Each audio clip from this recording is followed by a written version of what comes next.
സംസ്ഥാനത്താകെ UDF അനുകൂല തരംഗമുണ്ടായപ്പോഴും LDFന് ആശ്വാസം പകർന്നത് കാസർഗോഡാണ്. കാസർഗോഡ് ജില്ലാ പഞ്ചായത്തും ബ്ലോക്ക് പഞ്ചായത്തുകളും നഗരസഭകളും നിലനിർത്താനായതാണ് LDFന് ആശ്വാസം പകർന്നത്. കാസർഗോഡ് ജില്ലാ പഞ്ചായത്തിലും കാഞ്ഞങ്ങാട് നഗരസഭയിലും ശക്തമായ മത്സരം അവസാനം നിമിഷം വരെ നടന്നു. ഒടുവിൽ LDFനാണ് വിജയമുണ്ടായത്. കാസർഗോഡ് ജില്ലാ പഞ്ചായത്തിലെ 18 ഡിവിഷനുകളിൽ 9 ഡിവിഷന്റെ പിന്തുണ LDF നേടിയാണ് അധികാരത്തിലേക്ക് എത്തുക. 8 ഡിവിഷനുകളിൽ UDF വിജയിച്ചു. 1 ഡിവിഷനാണ് NDAക്ക് ലഭിച്ചത്. NDAക്ക് 2020 2 ഡിവിഷൻ ലഭിച്ചിരുന്നു. അതിൽ പുത്തിക ഡിവിഷൻ ഇത്തവണ UDF അട്ടിമറി വിജയം നേടി. പുത്തിക ഡിവിഷനിലും അതോടൊപ്പം ബേക്കൽ ഡിവിഷനിലും റീകൗണ്ടിങ്ങിന് ആവശ്യപ്പെട്ടിട്ടുണ്ട്. പുത്തികയിൽ BJPയും ബേക്കൽ ഡിവിഷനിൽ UDF നേതൃത്വവുമാണ് റീകൗണ്ടിങ്ങിന് ആവശ്യപ്പെട്ടത്. 15-ാം തീയതി ഇതേ കൗണ്ടിംഗ് സ്റ്റേഷനിൽ വെച്ച് റീകൗണ്ടിംഗ് നടത്താനാണ് ജില്ലാ കലക്ടർ തീരുമാനിച്ചിട്ടുള്ളത്.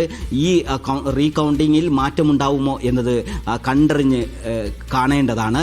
അതോടൊപ്പം 4 ജില്ലാ പഞ്ചായത്ത് ഡിവിഷനുകളിലാണ് പുത്തികയിലും ബേക്കലിലും പിലിക്കോടും അതോടൊപ്പം കള്ളാറിലുമാണ് ഏറ്റവും ശക്തമായ മത്സരം നടന്ന് അവസാന നിമിഷം വരെ ആ മത്സരം അതിശക്തമായി തുടർന്നു. ഒടുവിൽ 9 ഡിവിഷനുകൾ നേടി LDF അധികാരം നിലനിർത്തുകയായിരുന്നു. കാഞ്ഞങ്ങാട് നഗരസഭയിലും കാസർഗോഡ് നഗരസഭയിലും 2 വീതം വാർഡുകൾ NDAക്ക് നഷ്ടമായി. NDA കൂടുതൽ പഞ്ചായത്തുകളിൽ അധികാരം കിട്ടും എന്ന് പ്രതീക്ഷിച്ചിരുന്നു. എന്നാൽ ഇത്തവണ 3 വിജയം അവിടെ BJPക്ക് നേടാനായില്ല. LDFന് ചിലയിടങ്ങളിലെങ്കിലും അവരുടെ സീറ്റുകളെല്ലാം നിലനിർത്താൻ സാധിച്ചിട്ടുണ്ട്. UDFനെയും സംബന്ധിച്ച് വലിയ വീഴ്ചയൊന്നും അവിടെ സംഭവിച്ചിട്ടില്ല കാസർഗോഡിനെ സംബന്ധിച്ച്. എങ്കിൽ പോലും LDFന്റെ ആശ്വാസ ജില്ല കണ്ണൂരും കാസർഗോഡും മാത്രമായി മാറുന്ന കാഴ്ചയാണ് ഈ തദ്ദേശ തെരഞ്ഞെടുപ്പിൽ നമ്മൾ കണ്ടത്.